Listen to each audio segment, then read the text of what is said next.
হ্যাঁ, কি অফিসের চাপ, তারপর তোমার আবার বাজার। তো বাজার তো করতেই হবে।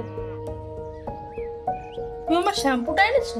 এই বাবা, তো ভুলে গেছি। মানে লাস্ট 3 দিন ধরে ভুলে যাচ্ছি, তুমি তারপরেও ভুলে যাচ্ছ। তোমাকে তো খাবার দেওয়ার সময় মনে করে দিতে হয় না আমাকে? টাইমলি তো খাবার দাবার পেয়ে যাচ্ছ প্রতিদিন।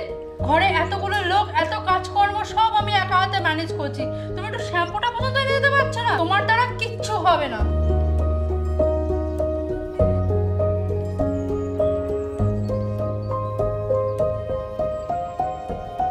দাদা বলছি ল্যাপটপ এনেছিস? ও, তোর ল্যাপটপের দোকানে দেওয়া ছিল না? বাহ বাহ বাহ, 2 দিন ধরে বলছি যে ল্যাপটপটা আমার ভীষণ দরকার, আনতে ভুলে গেছিস? তুইও তো বাড়িতে বসে না থেকে একটু আনতে পারিস। আনতে ভুলে গেছিস, অজুহাত দিচ্ছিস। বাইরে যা গরম পড়েছে, এখন আমি আনতে যাব? সত্যি বৌদি ঠিকই বলে, তুমি কোনো কাজেরই না।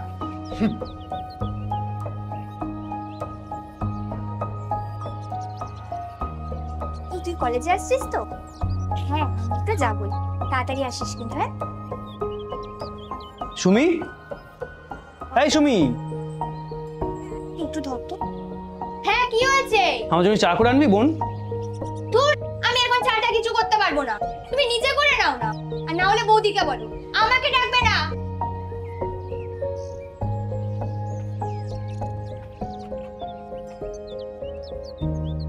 সারাদিন অতিষ্ঠ করে মারছি। আমি আজ জানি এই দাদার মতো জীবন সঙ্গী না কাউকে পছন্দ করবে। যাই হোক, তুই বল, তাড়াতাড়ি আসিস কিন্তু কলেজ। হ্যাঁ দাদা, আমার কলেজের ফিসটা। এ কি, ঘরে তো নেই, ওর কোথায় গেল? উফ, এবার কি?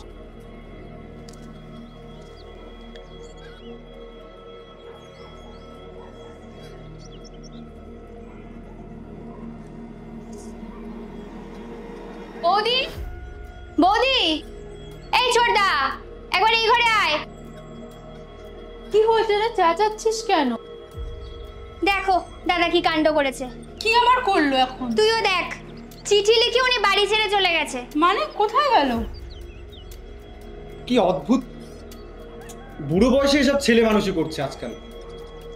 আমি এখন কোথায় খুঁজি? আরে বৌদি, তুমি এত চিন্তা করো না তো, দাদা তো জানো কিরকম ছেলে মানুষই করে। দেখো গিয়ে 2 দিন বাদে আবার চলে আসবে। হ্যাঁ বৌদি, সুমি ঠিকই বলেছে, 2 দিন বাদে দেখবি এমনি ঠিক বাড়ি চলে আসবে। ছাড়ো তো সব, যাও তুমি রান্না করো, চলো। লোকটা যে কোথায় গেল, কোনোদিনও এতদিন বাড়ির বাইরে থাকেনি। আমি যখন কি করি?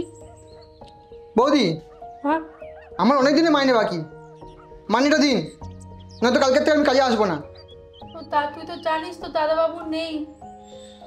ওইসব কিছু আমি বুঝবো না, আমি কালকের থেকে কাজে আসছি না।